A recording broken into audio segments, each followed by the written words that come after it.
and was going to renounce al-Qaeda. None of that has happened. None of it has happened. Joining us now, California Congresswoman Barbara Lee. Congresswoman Lee, as you know, the war in Afghanistan is the longest war in U.S. history. Today, from your point of view, is it safe to say America has lost that war?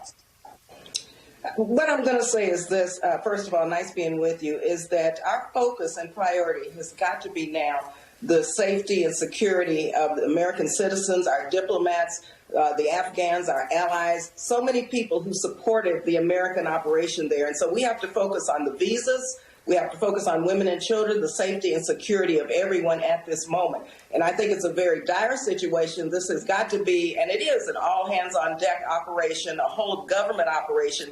And this is an example, though, that there is no military solution, unfortunately, in Afghanistan. We've been there 20 years. We have spent over $1 trillion, and we have trained over 300,000 of the Afghan forces. So I think the president is absolutely correct. Secretary of State, Secretary Austin have laid this out, and it's very difficult. It's very hard. This is a tragedy, and so we have to make sure that we focus and make a top priority getting people to safety immediately.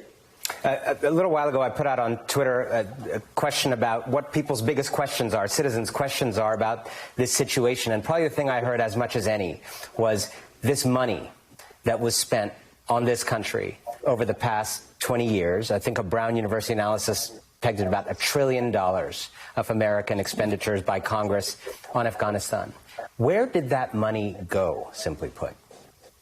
Well, first of all, let me just salute our troops. And our young men and women in uniform did every single thing that this country asked them to do.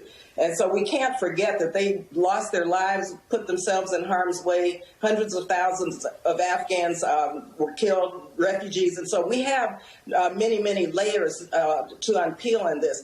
We know from many, many reports that there was an enormous amount of corruption.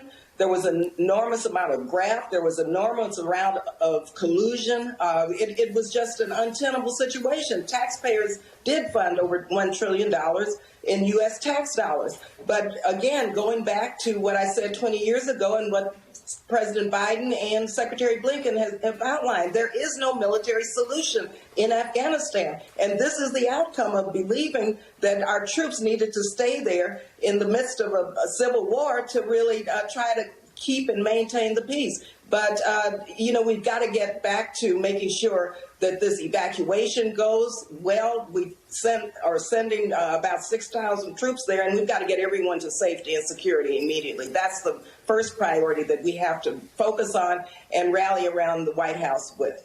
Congresswoman, you're known as a blunt truth teller, so I want to ask you a question that others might shrug off.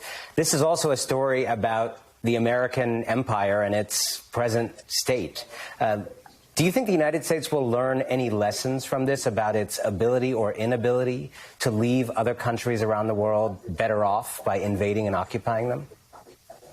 Well, listen, 20 years ago, I said that there was no military solution in Afghanistan. Of course, we have to deal with the terrorist threats. Of course, we have to deal with our national security. But we have to remember we have three stools of our foreign and military policy: diplomacy, development, and defense. And so that's been, quite frankly, out of balance. And we need to get back to rebalancing. And I think that the Biden administration, our Secretary of State, our Secretary of Defense, our Admiral Mr. Millen, our Chief of Staff Milley, is doing the right thing. I think they're trying to rebalance this. But again, I have to just say the frustration and the seriousness right now is what we have to focus on in terms of making sure everyone, and the funding is there to get American citizens, women, children, our allies, all the Afghan people who really supported the Americans throughout this 20 years, getting them to safety. I mean, that's what I'm really